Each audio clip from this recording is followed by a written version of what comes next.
Hello guys, good morning to all of you. I am Ricky और हमारे YouTube channel Nirmala निर्वाण classes में आप सभी का हार्दिक स्वागत है। जैसा कि जानते हैं आज है संडे और संडे के सेगमेंट में हम आते हैं आपके लिए एक अच्छी सी स्टोरी लेकर। तो आज के दिन भी हम आए हैं आपके लिए एक अच्छी स्टोरी लेकर। तो आइए स्टार्ट करते हैं, आज की कहानी का आगाज़ करते हैं। क्या है आज की कहानी? तो स्टोरी कुछ इस प्रकार है मित्र कि एक गांव रहता है और उस गांव में वहाँ एक किसान रहता है। तो किसान अपना जीवन यापन करता है। तो किसान भी एक एवरेज आदमी की तरह ही रहता है, जैसे आम लोग होते हैं गांव में, जैसे ग्रामीण परिवेश में लोग जिया करते हैं, उस तरह वो भी किसान भी रहता है अपने गांव में। तो क्या होता है, एक बार किसान फसल लगाता है खेत में, और फसल लगाने के बाद क्या होती है कि बहुत ज़्यादा बारिश हो जाती है, जिसकी वजह से उसका फसल नष्ट हो जाता है। तो किसान को समस्या हो जाती है कि हम फसल लगाते हैं और इतना बारिश पड़ता है और सब कुछ मेरा नष्ट हो जाता है। तो इस तरह वह परेशान होकर के घर में बैठ जाता है। फिर क्या होता है कि उसकी वाइफ कुछ काम कर रही होती है, तो वो जा कर के अपने वाइफ से बात करना चाहता है, तो वो झल्ला उठती है और इस तरह जो है फिर वहाँ पे वाइफ से भी झगड़ा हो जाता है। फिर आती है बातें बच्चों पर, तो बच्चे से भी कुछ इस प्रकार हो जाता है कि उनके बात से बाहर हो जाता है या नहीं मानते, कुछ इस प्रकार की बातें होती है, तो उससे बच्चों से भी मतभेद हो जाता है। तो इस प्रकार किसान सब तरह से झुंझलाहट, सब तरह से जो है वो एक झुंझलाहट सा फील करता है और वो एक आदमी के पास जाता है अपने गांव में, उसको सारी बातें बताता है कि एक तो मौसम ख़राब हो गया, दूसरे घर में परिस्थिति ख़राब हो गई, मतलब कठिनाई ही कठिनाई है। तो वो आदमी उस किसान से कहता है कि इसका समाधान एक ही आदमी कर सकता है। तो वो किसान बोलता है कि कौन कर सकता है, हमारी समस्याओं का समाधान कौन कर सकता है? तो वह शख्स बताता है उसको कि यहाँ जो है गांव के बगल में पहाड़ी के पास जो है महात्मा बुद्ध रहते हैं, आप महात्मा बुद्ध के पास जाइए और उनसे अपनी सारी समस्याओं को बताइए, फिर जो है वो आपको समाधान देंगे, वो सॉल्यूशन देंगे कि आप इस समस्याओं से कैसे बाहर निकल सकते हैं। तो किसान बड़ा उत्साह के साथ महात्मा बुद्ध से मिलने के लिए जाता है। तो जो भगवान बुद्ध की जब कुटिया में पहुंचता है, तो भगवान बुद्ध से जो सलाह होता है, अभिवादन होकर के जब वो बैठता है, तो भगवान बुद्ध से अपना समस्या मतलब बताना शुरू करता है। वो कहता है कि भगवान बुद्ध से बोलता है कि जब हम फसल लगाए तो इतनी बारिश हुई कि सारा फसल मेरा जो है मतलब नष्ट हो गया और सब कुछ बर्बाद हो गया। ये बहुत बड़ी समस्या है और ये अक्सर होता है जब हम फसल लगाते हैं, हमारे साथ होता है। बुद्ध सुन रहे थे, फिर बोले कि हम गृहस्थ जीवन जीते हैं, तो मेरी वाइफ है जिससे मैं बहुत प्रेम करता हूँ, वह भी हमें बहुत चाहती है, लेकिन कभी कभी ऐसा होता है कि लगता है कि वो मेरी पत्नी है ही नहीं, और कभी कभी फील होता है कि यह अगर हमसे दूर ही हो जाए तो कितना अच्छा हो। ये सारी समस्याएं हैं, मैं क्या करूं? बुद्ध शांतिपूर्वक उसकी सारी बातें सुन रहे थे। फिर बोला कि मेरे बच्चे हैं, हम बहुत उसको मानते हैं और बच्चे भी हमें बहुत अच्छे से मानते हैं, लेकिन कभी कभी वो ऐसा एक्टिविटी करता है कि लगता है कि मेरा बच्चा है ही नहीं, कि दूसरे का बच्चा है। तो इस तरह की कहानी वो महात्मा बुद्ध को मतलब सुनाते जाते हैं। महात्मा बुद्ध उनकी समस्याओं को सिर्फ सुनते जाता है। इस तरह धीरे धीरे किसान बहुत सारी समस्याएं सुनाता है। उसको लगता है कि भगवान बुद्ध को अगर हम समस्या सुना रहे हैं तो वो कोई ना कोई ऐसा हल ज़रूर बताएंगे जिससे कि ये समस्याएं जो है आज के बाद कभी हमारे जीवन में नहीं आएगी। तो ये इस आशा के साथ वो भगवान बुद्ध से सारी बातें एक ओर से कहता है। भगवान बुद्ध सुनते रहते हैं और जब किसान को लग जाता है कि अब मेरी सारी समस्याएं, उसके दिमाग में जितना समस्या आया उतना वह सुना दिया, तो उसको इतना फील हो गया कि अब समस्या मेरा कुछ बचा हुआ नहीं है। तो भगवान बुद्ध से कहता है कि हाँ, इतना ही समस्याएं थी जो हम जो फील करते हैं अपने लाइफ में, जो दिक्कतें हमको आती है वो हमने आपको सारा कुछ बता दिया। भगवान बुद्ध मुस्कुराए और बोले, देखो तुम्हारी समस्या का हमारे पास कोई समाधान नहीं है, जितनी समस्याएं तुमने हमें बताया हम इसका कुछ नहीं कर सकते हैं और इस समस्या का हमारे पास कोई समाधान नहीं है। भगवान बुद्ध की इस तरह की बातें सुनकर किसान झुंझला गया। तो भगवान बुद्ध बोले कि झुंझलाने से हमारे ऊपर कुछ नहीं होगा, तुम जितना सारा समस्या लेकर आए हो कि इसका 100% समाधान हमारे पास किसी भी समस्या का नहीं है। लेकिन हाँ, एक बात मैं तुम्हें कहता हूं कि इसके अलावा भी एक समस्या है जिसका समाधान मैं तुम्हें दे सकता हूं। किसान को आश्चर्य लगा कि जितना समस्या हमारा था, हम सारा समस्या तो खुद ही बता दिए इसको, अब एक समस्या ऐसी कौन सी रह गई जो हमको मालूम नहीं है और इसको मालूम है। अब वो लाइफ मेरी है तो इसको कैसे पता चल गया कि हमारे लाइफ में और एक समस्या कौन सी है जिसका समाधान ये हमको दे रहे हैं।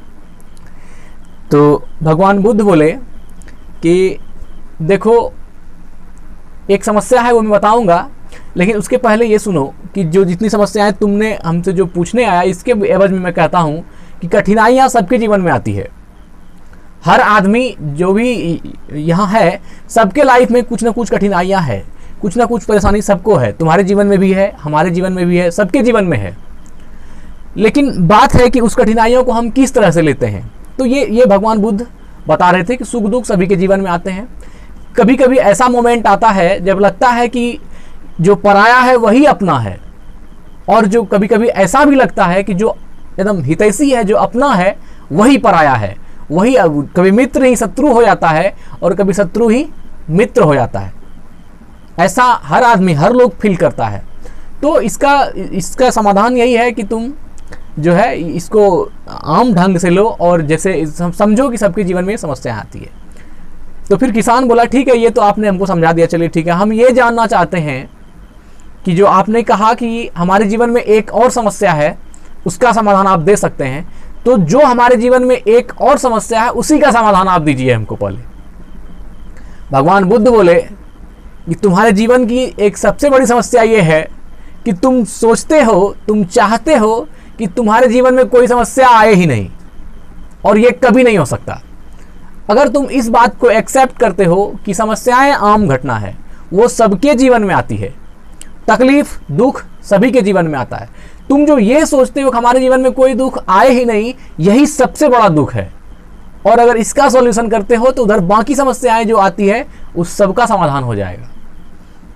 तो बुद्ध अपने क्रम में जो है उनको समझाते हैं कि ये जीवन चक्र है, इसमें दुखों का, समस्याओं का आना एक बेहद ही आम घटना है। और ऐसा नहीं है, हर लोग जो अपने जीवन को देखता है उसको लगता है कि मेरा दुख बहुत ज़्यादा है। वो कंपैरिजन करता है एक दूसरे से, एक मित्र दूसरे मित्र से भी कंपैरिजन करता है कि उसका दुख कितना है और हमारा दुख कितना है। लेकिन अगर उसके हृदय में जाकर आप देखें तो उसको भी आपकी इतना ही संताप उसको भी है कि हमको ज़्यादा तकलीफ है। वो सोचता है कि हमको ज़्यादा तकलीफ है। लेकिन हाँ, तकलीफ का अधिकार है, इस तरह का समझें कि हमारे जीवन में सबको ही तकलीफ है, सबको ही कुछ ना कुछ दुख है।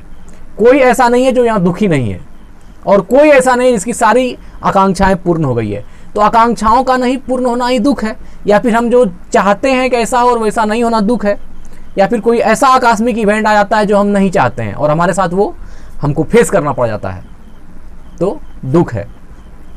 तो भगवान बुद्ध ने क्या कहा कि हम तुम्हारी जो है ये समस्या कि हमको कोई समस्या ही नहीं हो, ये सबसे बड़ी समस्या है। हम यही सोचते हैं कि हमको कोई दुख हो ही नहीं, और यही सोचना सबसे बड़ा दुख है। आप अगर उसको लाइटली लें, इजी वे में कि दुख जीवन है तो दुख आना ही है और वो आएगा ही। तो भगवान बुद्ध के इस तरह समझाने के बाद उन्होंने किसान को भी ये बात समझ में आई कि ये बात भी सही है कि हम तो हमेशा ही चाहते हैं कि हमारे जीवन में कोई तकलीफ नहीं हो, हमारे जीवन में कोई दुख नहीं हो। फिर भगवान बुद्ध बृहद पैमाने पर उन्हें समझाते हैं कि जिस प्रकार आदमी का ढांचा है, जिस प्रकार इसकी आत्मिक प्रवृत्ति है, जीवन का जो शैली है, इसमें इसका बनावट इस तरह है कि इसमें आपको दुख का आना, सुख का आना बेहद ही आम घटना है, और इससे हर आदमी को, हर जीव जंतु को इसका सामना करना पड़ता है। लेकिन जो विचलित होते हैं, जो ज़्यादा घबराते हैं, उन्हीं को और ज़्यादा संताप होता है। आप गौर से देखें, हर एक आदमी को देखें, आप सब में दुख है, कोई ऐसा शख्स नहीं है इसको कि दुख नहीं है। हाँ, हमें लगना वो अलग बात है, लेकिन तकलीफ सबको है। हाँ, फिर बुद्ध ने कहा कि एक उपाय और है, सुख दुख तो आते रहेगा, इसको हम नहीं रोक सकते हैं, लेकिन एक सॉल्यूशन देंगे जिससे कि तुमको राहत मिलेगा। तो बोले कि सुख और दुख से ऊपर उठने का प्रयास करो। इसका अर्थ यह नहीं होता है कि तुमको सुख नहीं होगा और तुमको दुख नहीं होगा, मतलब तुमको कोई छुएगा नहीं, दुख ऐसा नहीं होगा। लेकिन हाँ, तुमको सुख होगा, दुख होगा, लेकिन उसके बीच में भी तुम स्थिर रहने का प्रयास करो। ये बात तो किसान ने कहा कि इसके बीच में अस्थिर कैसे रहा जाए। तो भगवान बुद्ध ने कहा कि ये चीज़ जो तुम अब जिस पर बात हो रही है, ये बातें समझने लायक है कि सुख और दुख में अस्थिर दोनों से ऊपर उठ जाने का जो ये सेंटेंस है, इसका आशय क्या है। तो इस सेंटेंस के आशय में भगवान बुद्ध बताते हैं कि ना सुख में ज़्यादा खुश होना और ना दुख में ज़्यादा नाराज होना। अगर आप खुशी में बहुत ज़्यादा उतावला होते हैं तो आप इस बात को मान के चलिए, जब आपको दुख होगा तो आप उतना ही ज़्यादा अधीर होंगे और उतना ही ज़्यादा संताप आपको झेलना पड़ेगा। इसलिए एकदम स्थिर बनिए, मतलब कि शांत चित्त बनिए, जिसको भगवान बुद्ध ने कहा कि अगर खुशी भी मिले तो भी आप शांत रहें, और अगर गम भी मिले, दुख भी मिले तो भी आप शांत रहें। और इस जो शांत रहने की प्रवृत्ति है, इसी प्रवृत्ति को कहते हैं सुख दुख से ऊपर उठने की प्रवृत्ति। मतलब आप मानसिक तौर पर आप देख रहे हैं कि हमको ये चीज़ हो रही है और हम इसमें भी कूल हैं। जब आप खुश हैं तो भी आप अपने आप को ये फील करते हैं कि मैं कूल हूँ, और जब तकलीफ होती है तब भी आप अपने माइंड को स्थिर करके ये बात करते हैं हाँ हमको तकलीफ हो रही है और मैं कूल हूँ। ये एक ऐसा पोजीशन है, मस्तिष्क की एक ऐसी अवस्था है जहां पर आप सुख से भी ऊपर उठते हैं और दुख से भी ऊपर उठते हैं। अगर आप सुख में भी ज़्यादा सुखी नहीं होते हैं, ज़्यादा खुश नहीं होते हैं, और दुख में भी ज़्यादा अधीर ना होते हैं, तो ये वाली जो मिडिल पोजीशन है, साम्य अवस्था जिसको बोलते हैं, यह है आपकी सही अवस्था, और इसको बोलते हैं सुख और दुख से ऊपर उठ जाना। तो धन्यवाद मित्र, कैसी लगी आज की कहानी बताइएगा जरूर। Thank you.